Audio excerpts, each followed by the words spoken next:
How long have you been recording for? Don't worry The whole about it. time. I'll just tell the story afterward. He's just waiting for the part where we can start the podcast. He's Yeah. waiting for the joke he can use. Yeah, he's trying to figure out which. And there it is.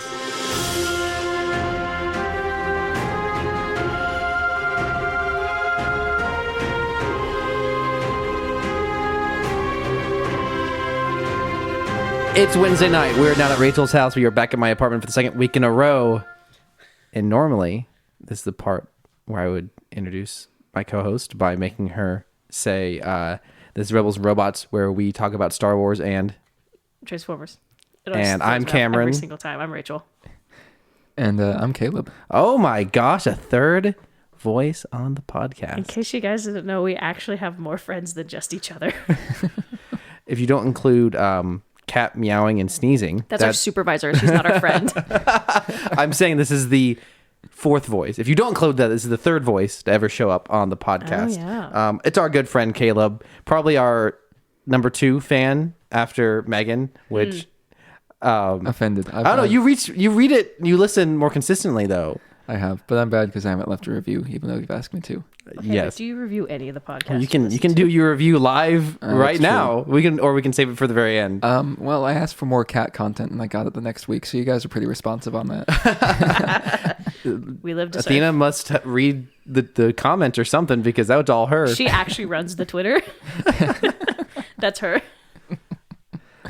And so this is our weekly chat. I already said it that we talk about Star Wars and Transformers. Very Star Wars episode, heavy episode again. As Talking every about the episode. final 3 parts of Star Wars Visions 2. But we will briefly chat about a episode of Transformers G1 that we watched today. Caleb's first ever. So we'll get his initial impressions on that first experience. Live Caleb reaction. But of course, we always start off with news, recent thoughts, anything that's happened in the last week. Rachel, do you have anything? Yeah. So, as we learned from Star Wars Celebration, there were some new movies coming out. One of which is Dave Filoni's new movie. That's going to take place between 6 and 7 as a standalone film and tie up a lot of the Mandalorian plot lines. And so the titles come out, and it's called Heir to the Empire. Is this official?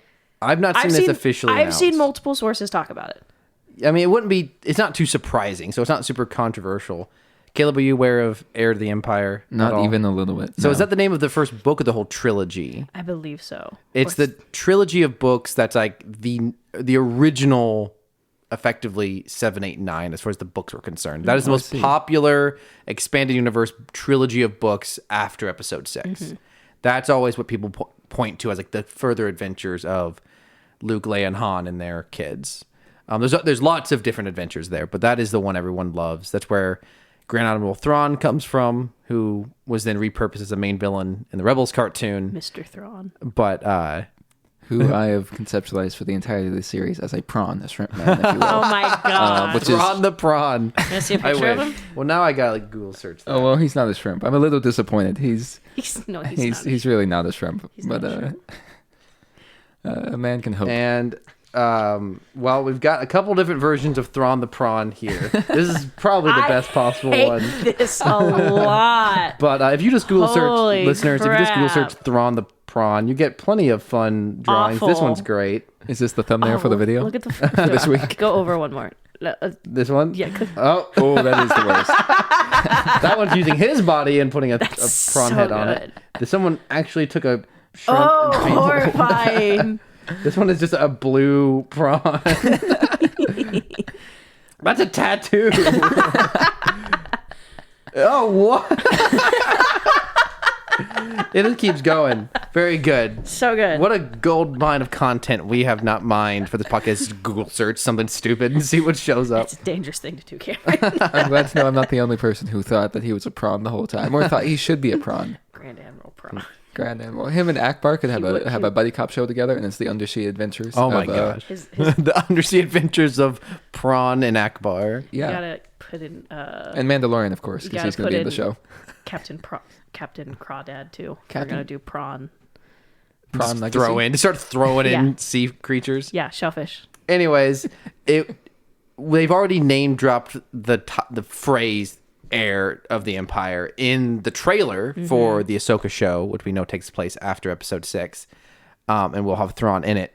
And we know that the creators of that show are making a movie at some point that will bring together all the storylines from the various Disney Plus TV shows.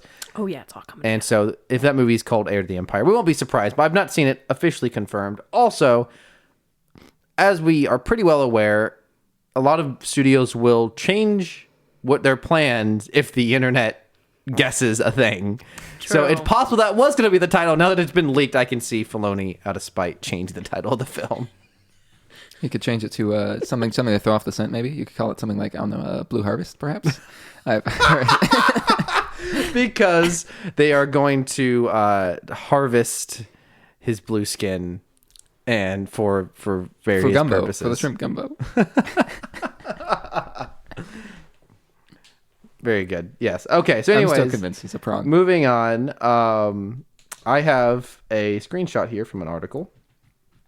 And so, Freddie Prinze Jr., actor from the 90s. Most people probably know him for playing live-action Freddy in the 2 live-action Scooby-Doo's movies. That's exactly where I thought. Yeah, okay, so that's where you know him from. So you know who I'm talking about. Yes. He is also the voice of a popular Star Wars character named Kanan from the Star Wars Rebels cartoon. His full name is Kanan Jarrus, excuse Thank you. Also known as Caleb Doom. Doom. Doom. Sorry, Caleb Doom. The story behind the bit, I've heard the bit on the podcast, and that's my only reference Who to this would guy. name someone named Caleb? That's something we actually said in real life and then realized that we know someone named Caleb. We're like, oh gosh, imagine being named Caleb, and immediately went, oh. And so maybe this guest appearance is just retribution for that. You're paying. Precisely. It's our apology. Precisely. And so he's the Jedi of the show, at least initially, and then there's a second Jedi very quickly. But he, spoiler alert, dies at the end of the show towards the end of season 4. 4 Rebels spoilers. And he sacrifices himself, so it's a very noble end, very emotional end. It's pretty much the final catalyst for all the characters to make the final push. I feel and have victory towards the end of the show. Side tangent. It's very important to note that on my first watch through of Rebels, I was midway through season 4. And this is what started Star Wars Night, because Cameron texted me, he goes, hey, have you finished Rebels yet? And I was like, no, not at all. And Cameron goes, we should watch the rest of season 4. And I was like, okay. And we sat down to watch it. And the first episode is that Jedi Knight episode. The first episode we watched together. Together. And so we know that the live action Ahsoka series is going to bring back live action versions of all of the Rebels characters that are alive canonically at the end of season 4 of Rebels. What has not been in any way confirmed is Kanan somehow returning. He did briefly return. You hear his voice at the end of episode 9 when Rey is like about to die and she hears all the Jedi voices in her head. Kanan's voice is mixed in there. And he also reprised the character in the first episode of Bad Batch as a young Jedi during Order 66. So he has played the character twice in some form since his death. One after, one before. So he was recently asked if he would be in the Ahsoka show. And this is what he said. I was asked to voice Kanan in the Bad Batch. I feel like every time you hear Kanan's voice since Rebels ended, it really kind of dilutes his impact. I didn't want to do episode 9 either. I was asked as a favor, but I feel like all their favors are used now. Interviewer. So no Ahsoka. Prince Jr. No Ahsoka. I'm done with Kanan. I'm too old for that stuff. Now, there's 2 paths you can interpret this quote. One, if you've ever seen an interview with Prince Jr., he's a very sassy boy. He goes mouthing off. He spread something that was just blatantly untrue. I don't know if he thought it was true or not about Dave Filoni, one of the creators of the Clone Wars, directing the Vader hallway scene in Rogue One. It just wasn't true. He said that wasn't true. He'll go off making fun of people's interpretations of Star Wars. He's great. I love him. So this is very much in line with the way he would behave. But also, Daniel Craig famously said he would have nothing to do with Star Wars. And this was well after he had already shot a role in episode 7 as a stormtrooper. So that was when he was asked about Star Wars, he dismissed it and said he would never do it and said he hated Star Wars. And it was a way of throwing people off the trail. So I can definitely see that as well, as they're trying to protect this. They haven't announced it yet. So if he is indeed in the show, it would be a big surprise. I can see him saying this as a way to throw people off, but I can also see him having this being his true feelings as well. Rachel, what do you think? Did you read the rest of the quote? No, I guess not. This is a bit condensed. He goes, I'm too old for that stuff. I grew up watching Star Trek more anyways. They had sex in Star Trek, man. Nobody's getting laid in Star Wars. Wow. Yeah, this article is buried the hysterical, lead. considering, first of all, the end of Rebels. No, okay. Caleb just gave me a very wide-eyed look. I should, for context. For context! There's a time jump, and his character Kanan and another character have a child. So there's an implication of procreation, but nothing is seen on screen. Andor. The listeners should know just how very ignorant I am of all Star Wars content. Yes. I am just the least qualified person to be on After this the podcast. news segment, I was going to have you give some background on your relationship to all this nonsense. The thing is that I just read that quote, and I didn't even watch an interview. I can hear Freddie Prinze Jr. saying that. Totally. In my head. Maybe it's like a Harrison Ford kind of a thing, or like he just is just grouchy the entire time. But then once they add enough zeros to the end of the check, he comes back and does whatever they want. I would love the idea of Freddie Prinze Jr. being the new Harrison Ford in Star Wars, except for he's gone way too deep on interviews. Like, whereas people ask Harrison, like I think famously after episode 9 when he briefly appeared, someone asked him if he was a Force ghost, and he just said, "I don't know what that is." Freddie Prinze Jr. couldn't pass for that. He's already shown that he knows way too much about Star Wars. They kidnapped him off the side of the street and brought him onto the set and wouldn't let him leave until he did his 2-minute cameo with Adam. I think in the interviews I've seen, Harrison Ford gets along well with Adam Driver. Yes, yeah. I'd like to think everyone gets along well with Adam Driver, except for Edward Norton, who's notoriously just bad to work with. Have they been in a movie together? I don't know if they have. I feel like they wouldn't get along, though. I thought you just asked Caleb if he was in a movie together. Oh. I was like, You've been in a movie with Edward what have you Norton? been doing this past year? Well, Edward Norton famously is in the local film scene. That we don't live in. We don't live in I can mute that if you want. I'll mute it. I'll mute both instances just because it'll be funny, and I'll leave this bit in. That's good. I should have doxed. So Caleb before. So what bits do we not do? Typically last names in geographical locations. Also Caleb.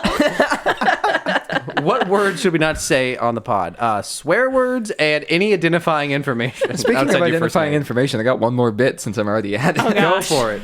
Dave Filoni is extremely similar to my contracts professor, and Is it the that's hat? well, just like the name sounds extremely similar, which maybe means I'm sidestepping the rule. It sounds similar. I'm not saying what part sounds similar. However, you should know that this guy, this professor, oh my goodness, he was like just the most authentic of our professors. Like every emotion that we felt as a student, he just would like nail all the time. Like we sat in on a Zoom call at the very end of the semester, and it's like our last time to study before the test, and he's like, "Why are you guys here? Do you guys think like there's some secret sauce or something? Do you think like you're just gonna get rid of reveal or something? Like go play outside or something. It's nice out. What are you guys doing here?" So yeah, he would frequently call us out. So every time you've said Dave Filoni on this podcast, that's immediately where my mind goes. That's fun. And we love that professor. So shout out to him. Who he'll never listen to this podcast. There's no way. He has no interest in Star Wars or Transformers. But I can't say the words Yukon Husky, and we have a chance that he might listen. Oh, interesting. Well, Dave Filoni is obsessed with wolves, and wolves and huskies are pretty similar. So there seems to be a common thread there. He does like wolves. Anyways, what other news you got, Rachel? So this wasn't necessarily news, but I went home this past weekend for Mother's Day, and I was talking with my mom, and we watched a couple episodes of Mandalorian season 3. And my mom brought up, and she was actually shocked that I couldn't remember if we'd talked about this on the pod. This was from I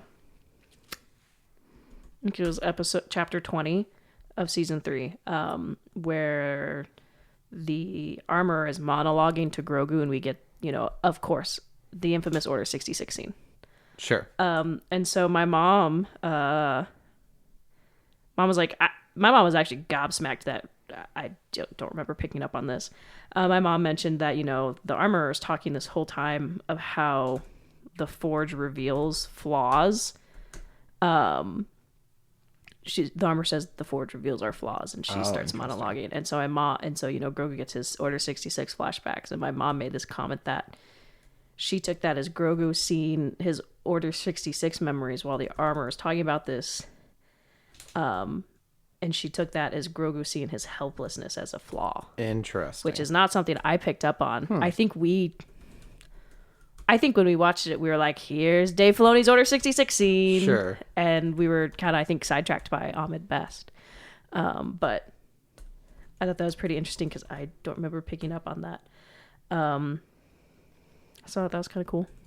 Yeah, that is interesting. I totally missed that line of dialogue, so that's fascinating. We get so little because of the lack of dialogue for Grogu. We don't get a real sense of his interiority very much. So he pretty much has very base emotions: sad, hungry, violence, kind of like a very moderate anger. Very he can almost kill people, but it's very frequently just out of like, I don't really like you being around anymore. It was also funny because my mom forgot what the armor was called. And just said whatever her name is, the Smithy, or that was really funny. It was very, very amusing. I really just have one more thing. If you don't have anything. Yeah, I don't have any other news. Okay, so I'm going to be honest. I haven't played Star Wars Jedi Survivor since probably since before last Friday. Because Legends of Zelda Tears of the Kingdom came out, and so Jedi Survivor got the back burner while I play that. But so I did meet one of the greatest Star Wars characters. I just sent a picture of him to Cameron. His name is Scuba Stev. He is a great man. I was gonna play some clip. I'm not gonna play the whole 3 minutes, but you can spend like 5 minutes just talking to this NPC.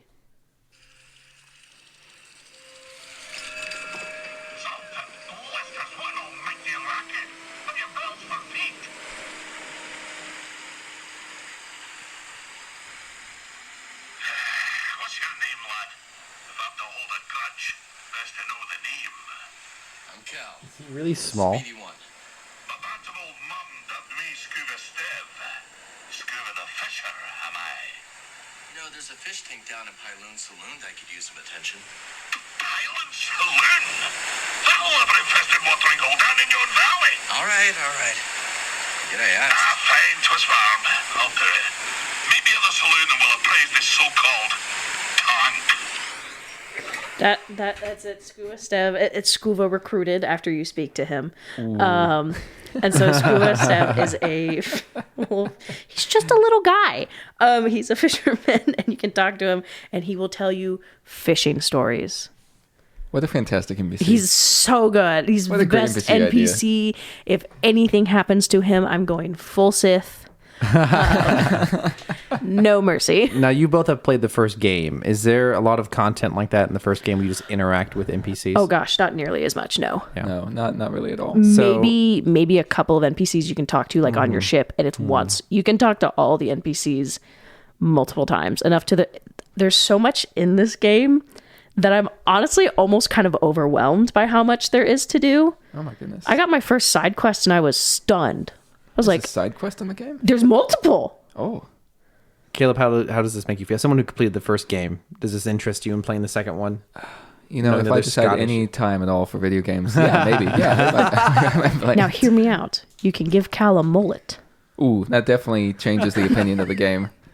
In which direction? Can I do just anything else in that game? Yeah, there's a lot of hairstyles. And then my interest still remains fairly interested now. And you can choose his beard length and his clothing. You can customize this man up the wazoo. I didn't realize that Cal Kestis could have a beard. That certainly intrigues me into playing this game. You can put him in a full beard, and it's honestly kind of jarring because I think it was Cameron Montague. Yeah. I'm just like, whoa. He is a baby-faced man. The stubble looks really great. The full beard looks, I think because I'm so used to seeing regular Cal in the marketing, when I see full beard Cal, it's like, jump scare. I did see a very funny comment where someone, I can never remember his name. He plays Adam Warlock in the new Guardians movie. He played Eustace in the Dawn Treader. Oh, Someone made a comment, and I think I have to look this up or it's going to drive me nuts. He's famously known as Eyebrows Man. yes. Yes. He's got some very good eyebrows. Will Poulter. Yeah. And I saw this funny tweet where someone was like, oh my gosh, if they do a live action Cal Kestis, they need to have Will Poulter. They look so much alike. And all of the comments were Cameron Montague, the actual man who plays him. Yeah. And I don't think the person who posted it realized that Cal actually has a His real model after a real person. Yes. Yeah. While I was watching Guardians 3, I was sitting there thinking, this guy has got a really good week. He's a star of Star Wars Jedi Survivor, and he's a major character in Guardians 3. And after a while, I was like, I'm actually not sure if this is the same It's guy. not. It took me a while to figure. I had to look it up. That's to really funny. confirm. I've never pieced those two guys together as the same person, but now that you mention it, they are very similar. Yes. It's the hair. Yes. It is the hair and the There's brow. only so many famous gingers, so and they're like about the same age. And what else? What other news you got, Rachel? That's it. Okay. Well, before we move on, I would like for Caleb to introduce himself by just what is your relationship to all this nonsense we're talking about? My name is Caleb, and I am, I'm so busy right now. I'm a law student somewhere that I can't dox, and that eats up just all of my time. And so I am good friends with the hosts. You don't want this following you into your professional career. And This podcast main purpose, at least not necessarily purpose, but lasting legacy will be a black mark on all of our resumes. That's right. I'll definitely take it.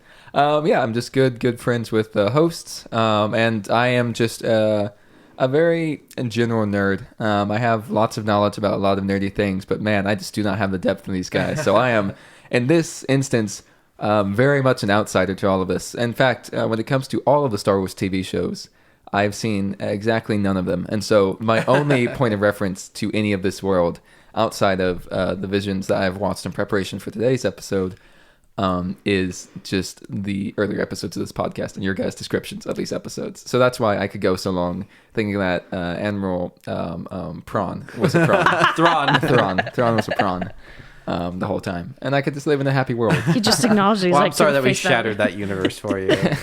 Maybe you could create some fan art Yeah. as you imagined him. Well, it looks like the internet's already done it for me. We'll make it a temporary He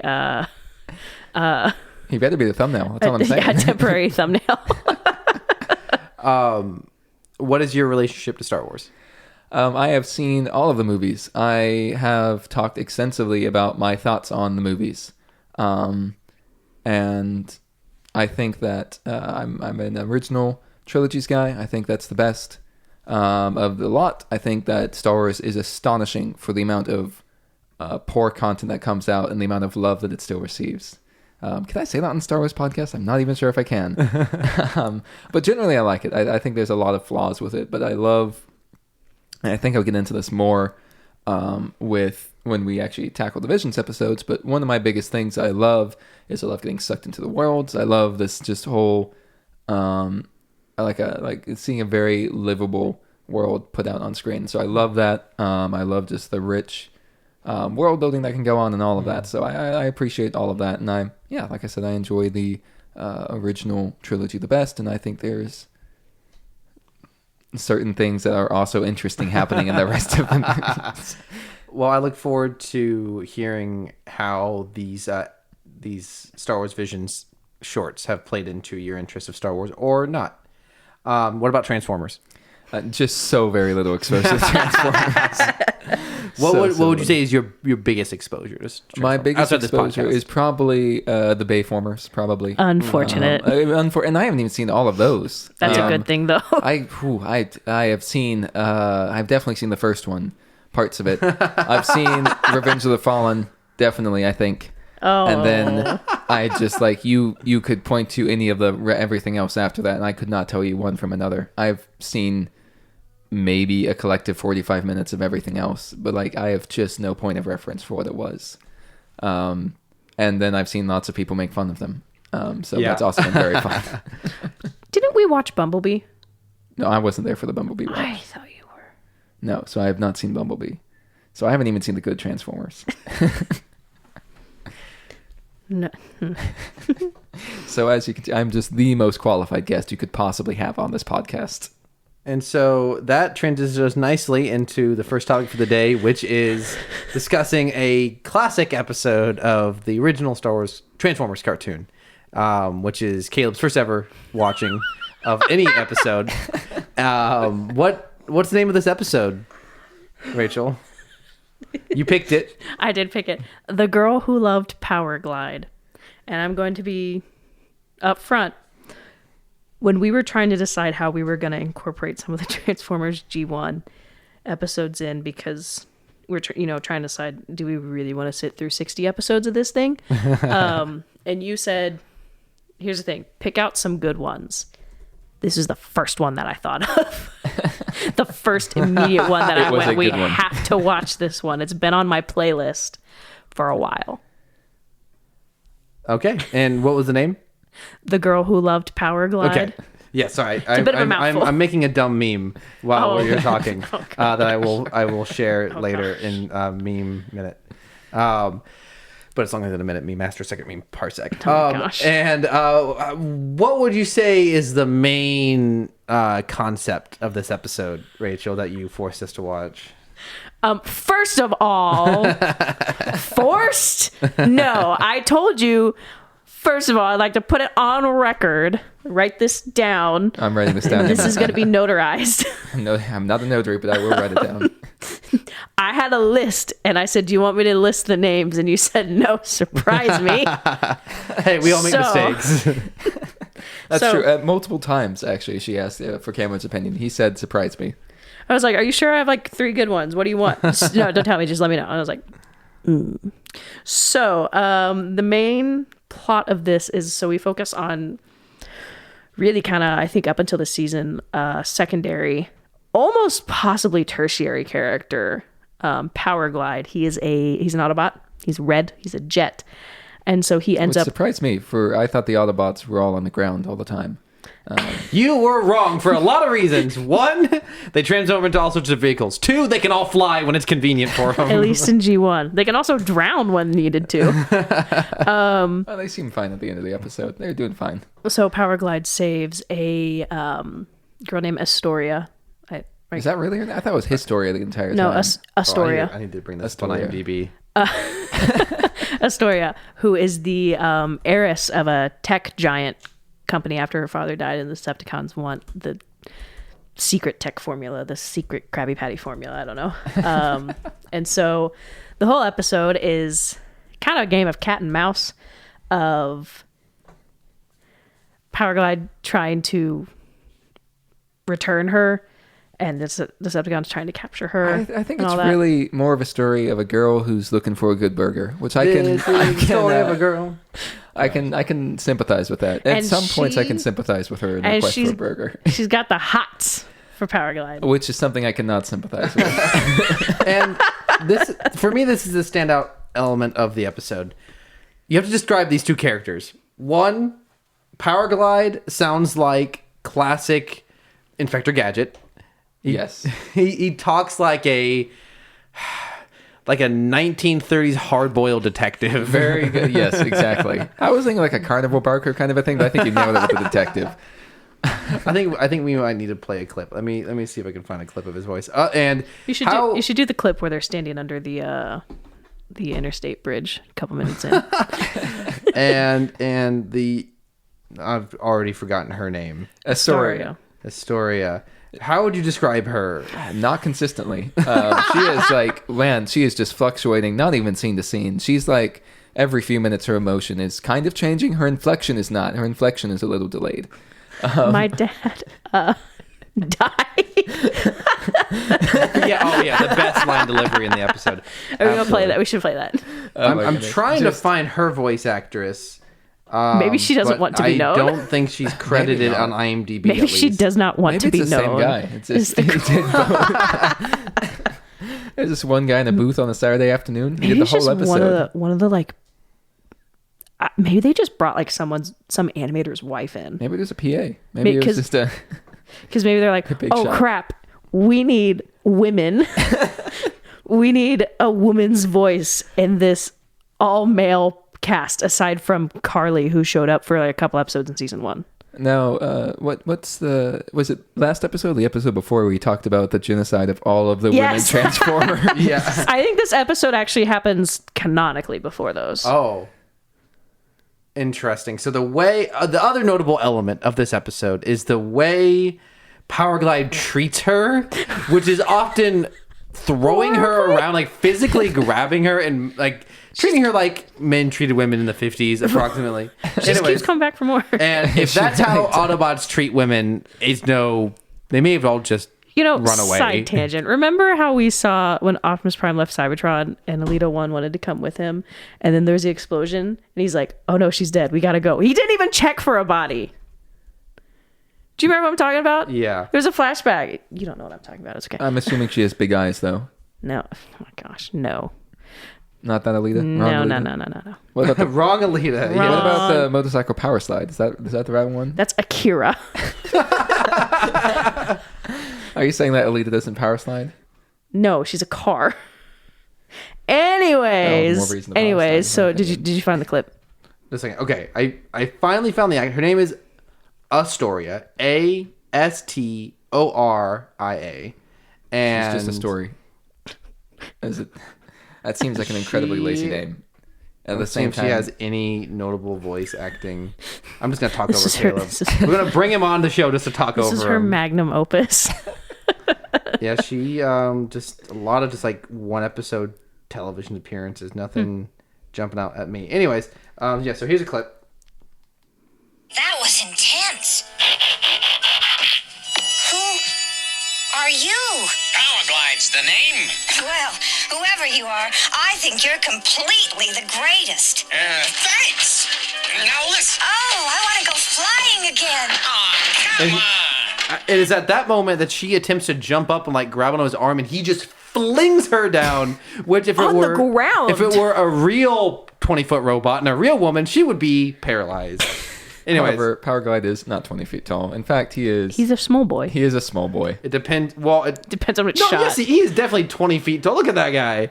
In this frame, at least. There's another frame later in the episode where he is riding on a carousel with her, and he's probably like 3 feet taller than her. Will you shut up and listen? I gotta know why those goons were after you. Who are you? I'm Astoria Carlton Ritz, chairman of the Board of Hybrid Technologies. You run high tech? Yeah, see, like my father died, okay? And he left. And that's the crowning jewel of line delivery right there. My father, he died. Very very Christopher Walken-esque with the unnecessary pause in the middle of.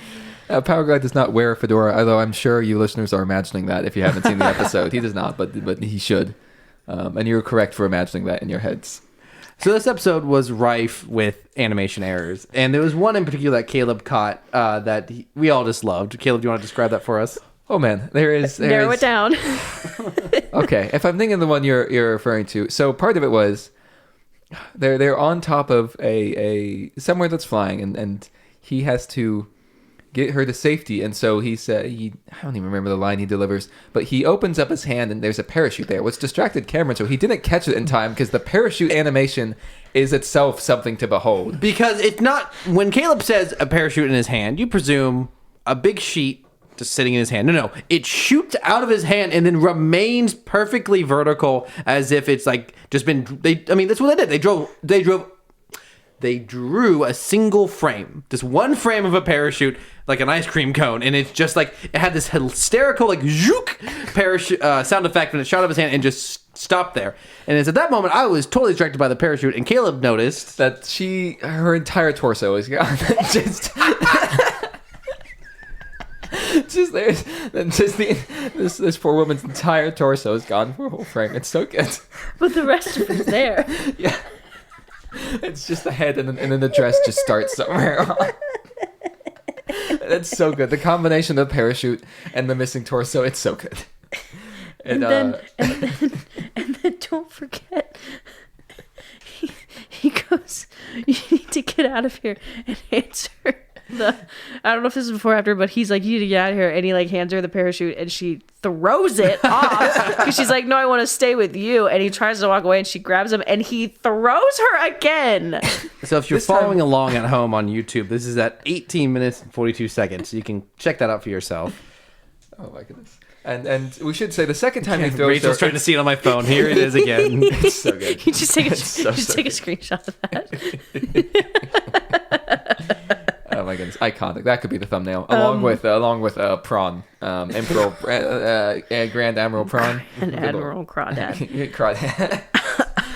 Where the Crawdad sing, where the prawn sings. This is 5 for 5 episodes of G1 season 2 that we watched. We haven't seen Bumblebee. Clearly, something happened earlier in this season that we simply have not seen because there's no good reason for him to be gone.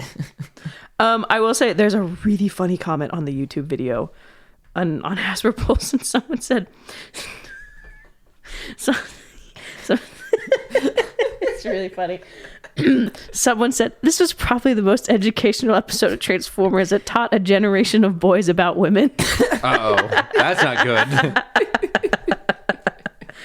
Oh my goodness. All right. Any other notes on this episode? The tower that we see Astoria on, look at the very beginning, is almost like shot for shot design of Stark Towers. Could we talk about that opening, our introduction to Astoria, where she says the iconic line, "It's my party, I can cry if I want to." Oh my gosh. Because she's angry at these old men who are also at the party. This, I have to say, my overall impressions are that this is a breathless show. Like, it is sprinting the whole time, and I am physically out of breath watching. The only pace is marathon sprint. And I was not prepared for this opening where they're at a party, and it cuts immediately from, with no space in the dialogue, from two old men slightly complaining about like the apparent host of the party, right? And then it cuts immediately to her yelling at everyone for not enjoying the party enough, and then going, "It's my party, I can cry if I want to." And I was not prepared for the speed of this episode. Megatron was at his wit's end this whole episode. Oh, that was the other beautiful animation error. He is so mad, shaking his head in anger, and apparently his face moves faster than his mouth because it did not line up with his face on a couple of frames. It was very good. I think, I don't know if it's Frank Welker, I believe, who does Megatron. Frank Welker sounded like he'd sprinted up a flight of stairs before recording each of his lines, and it was so funny. Oh my goodness. It just added to the intense energy of this episode. The ending was also pretty hysterical, of where they proceed to drop Cloud City, or, because the flying thing looked like Cloud City, onto the Decepticon base in the ocean, which Megatron says, Soundwave, activate the force field, or the force shield, and Soundwave goes, what force shields? They never expected anyone to find them underwater. They're like, oh, we can skimp on this. And then I think the last line of the episode is something. Oh, no, it's not the last line. Oh my goodness, the last frame. We should talk about the last frame of that episode, because it has a lot of questions are asked. But the last thing Megatron says is, which is, you brought up earlier that the Decepticons are drowning. They don't quite drown, because he just says, Decepticons, clean up this mess, as water is flooding their underwear. Oh, before we talk about the last frame, we got to see your reaction to Rumble, the little guy. Oh, yes. I see that. He's just little. Yeah, there's a little boy. A shot of an interior of a room as 3 Decepticons walk in, one of which being the little guy. And Rumble. Yes, and Caleb was quite surprised to see such a little Transformer bot. He's a cassette. I see. Up to that point, all I knew was the animation errors. Like, size didn't matter. One frame to another. Transformers G1, where the perspectives are made up and the size doesn't matter. Exactly. So I just thought he was just a little guy, and it was just a Transformer error. No, and it's like, no, he's just a little guy. He is actually just a little guy. We love him, and so I do love him. I stand for him. We do stand Rumble. And so the final frame of the episode, our 2 leads for the episode have Powerglide and Astoria have finally. Oh my god! You know what? I just gotta play just the noises that she makes. He's like, "I guess you're okay," and her reaction is Channeled your inner nostalgia critic with that pitch. is just. This is by far one of the most annoying cartoon characters. Let me see if I can find it here. Oh, yes. That would... Yeah. Well, you're not so bad yourself, kid. You really mean it? Well, sure.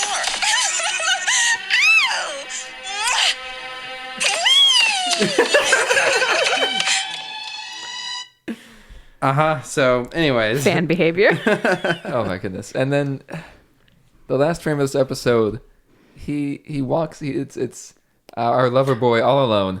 He walks by and he opens up his No, chest. the Autobots are making fun of it. That's right. The Autobots. Except Optimus. Optimus is just like lurking as a still frame in the background. No thoughts, head empty. And he walks away from them after threatening to beat them up, right, for making fun of him. And he walks into the, I'm going to assume it's a garage, because where else are they going to live?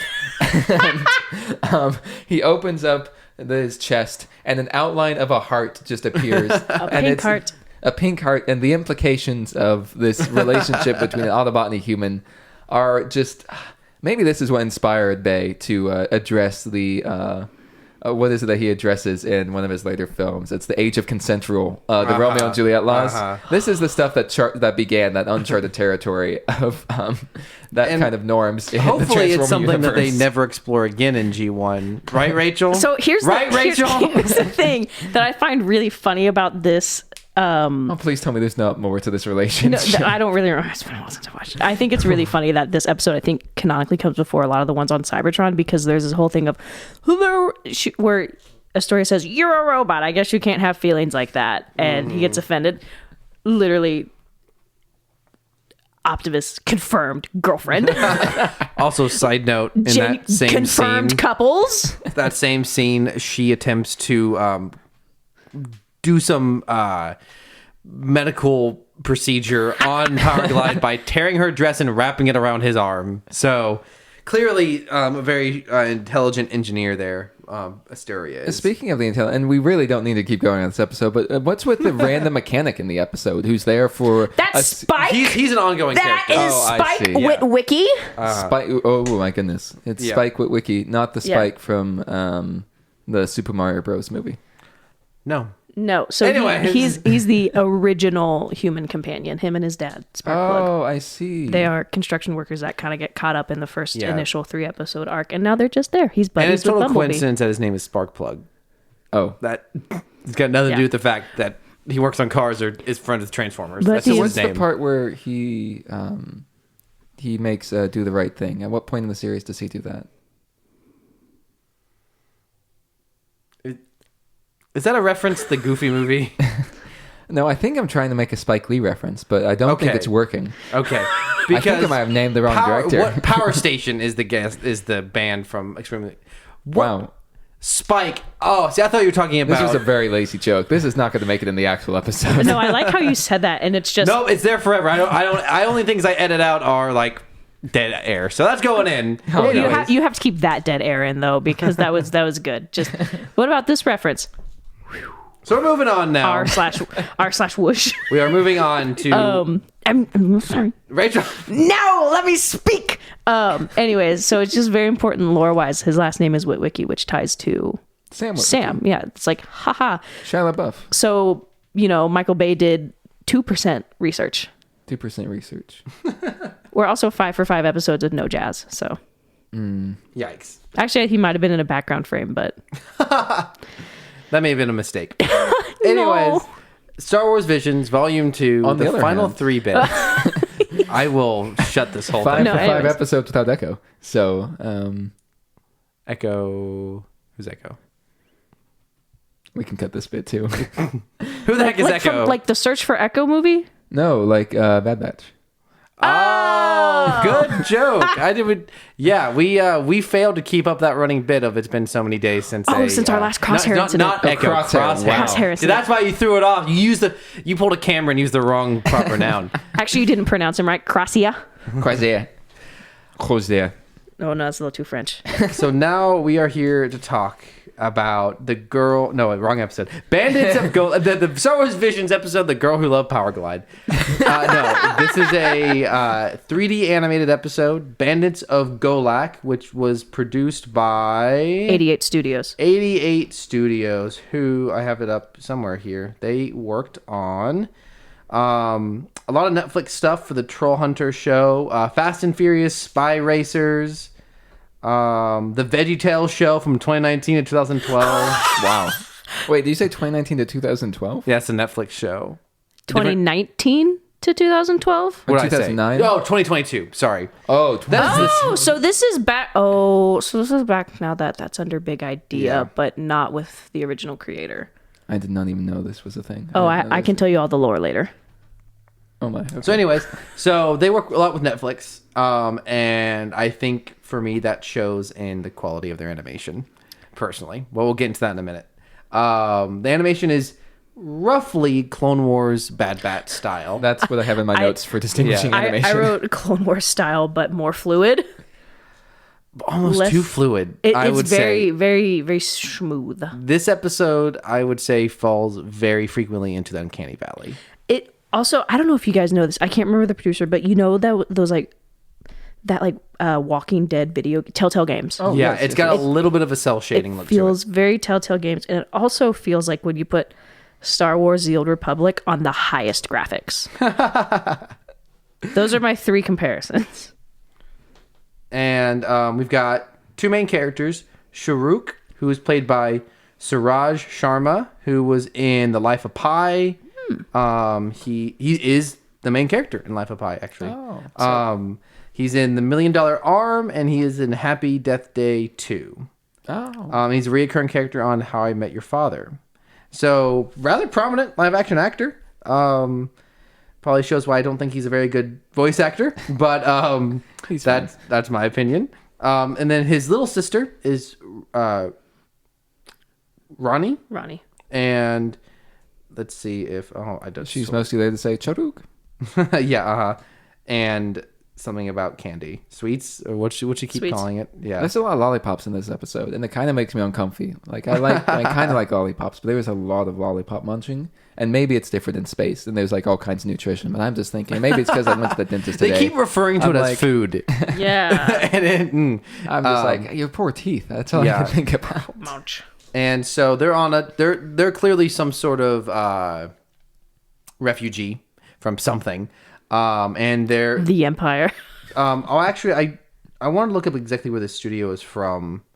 I And kept feeling there was an Indian flair. yeah, to or it. potentially Yes. like Pakistani. Yes. Let's see if I can pull them up here. 88 Studios. Let's see. Wait, was it 88 or was it? Yeah, it was 88. 88. Or 88 Productions, maybe? No, I thought it was 88 Studios. No, I think you're right. It is 88 Studios. 88 Studio Ghibli movies. Let's take a look. Studio Ghibli hasn't made one of these, right? Nope. 88 Pictures. 88 Pictures. Studio Ghibli did do a short about Grogu, though. Oh. Oh, that would be fun. Has Oh that yeah, been covered I've on the pod? I never. know, I forget it exists. I've never seen it. I haven't seen it. I remember seeing like, oh, that's cool, and then immediately forgetting about it. Nope. I'm not seeing a. Whether. Oh, India. There it is. Yep. Okay. So they are Indian studio, and so there's very clearly an Indian influence on, especially the main characters and the voice acting choices and the general culture of this particular world, and they the younger sister uses the Force while they're on the train, and that gets them exposed to a couple stormtroopers.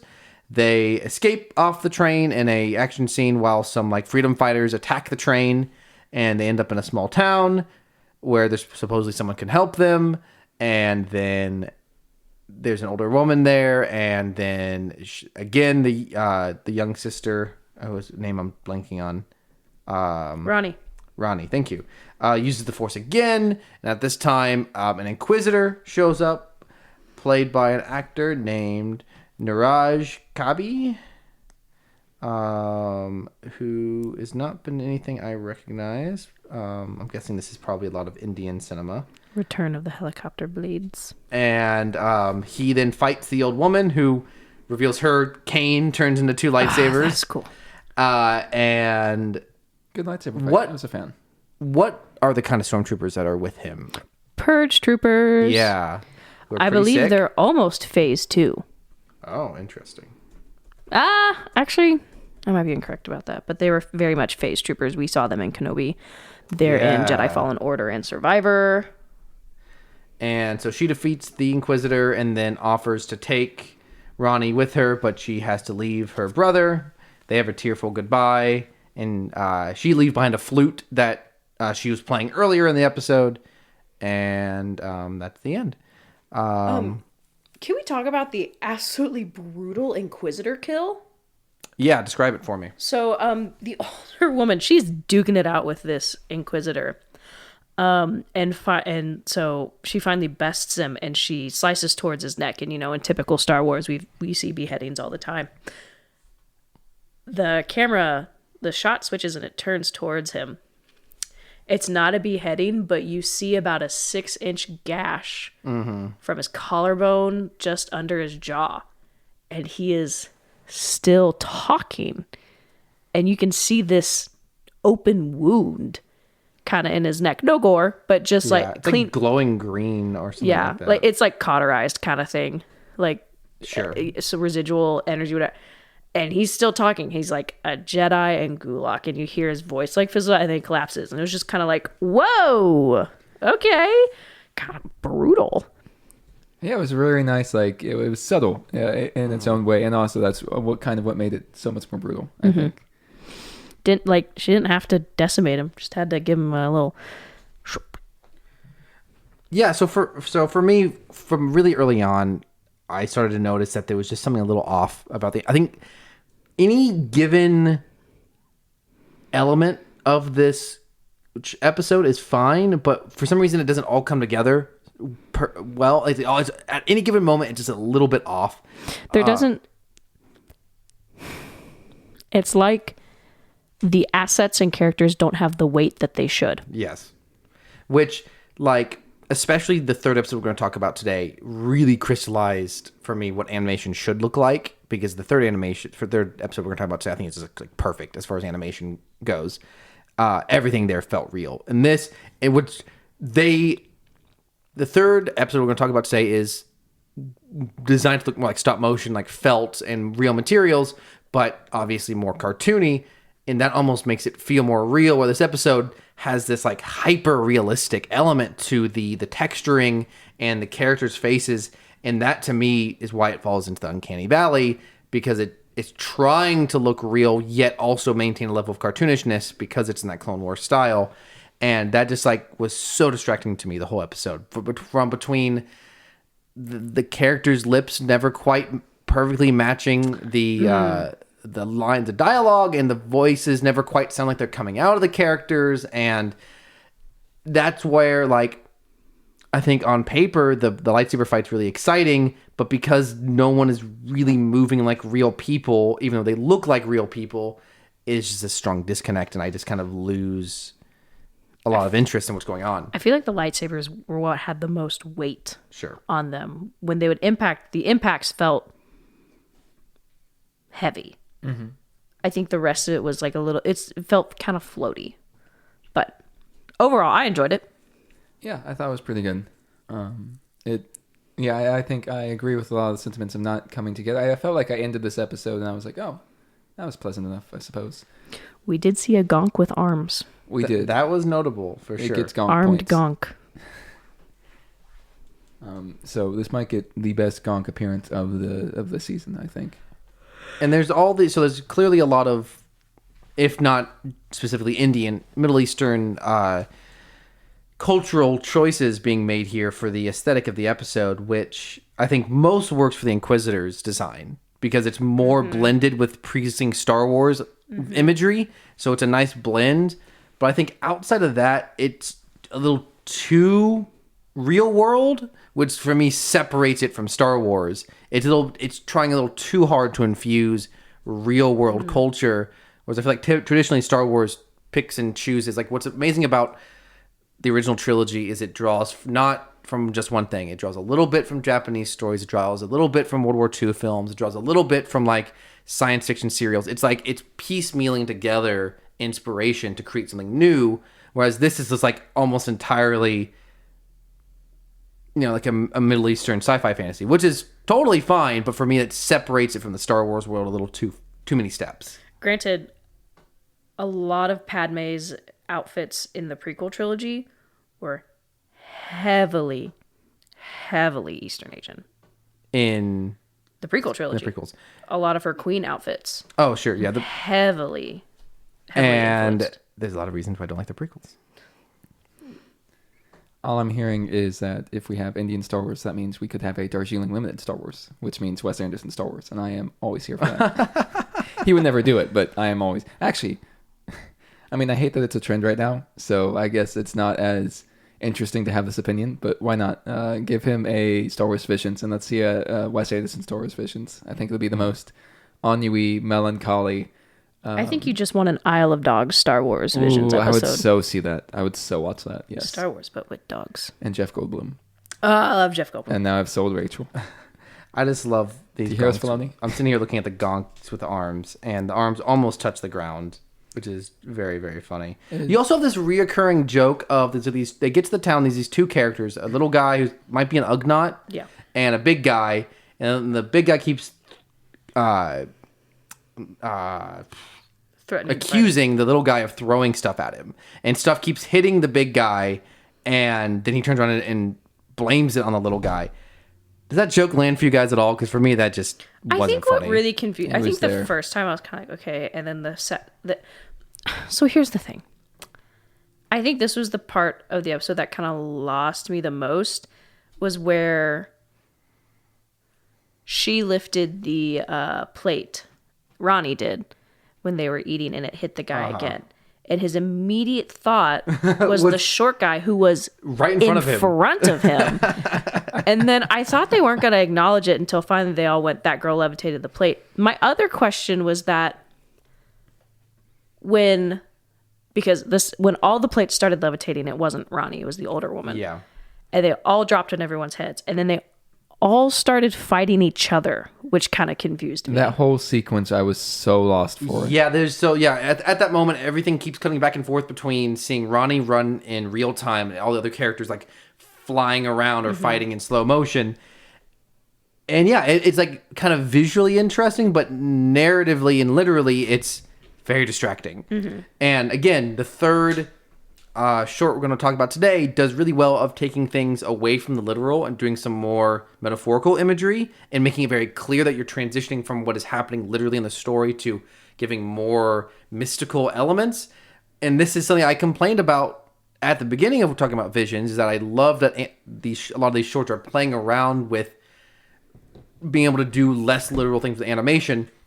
Because this one is committed to the Clone Wars Bad Batch style, it brings it back to this being grounded in this realism that, to me, is not why animation exists. This is something that you really only have in the CGI age, is dedicating way too much to hyper realism. And obviously, it could potentially work in certain contexts, but oftentimes it is not utilized very interestingly. Especially when you have 9 shorts here, and some are doing very interesting things with their animation. This one is impressive on a technical level, but ultimately, I don't think it serves the story very well. Yeah, it's sitting there. Okay. Yeah. You guys have anything you want to talk about before we go to the next episode? No, I think I'm good. So I'm going to interrupt in here. This is the end of part 1. Caleb and Rachel are still with us. Say hello. For now. Hello. It sounded like a threat. Yeah. This episode went very long. We had a lot of fun talking. And so we're going to cut it off here. And you can pick up with us and wherever I cut it off next week. This is Cameron and Rachel and Caleb signing off saying, stay tuned. Rebels and Robots will return. More prawn content on the way. Bye.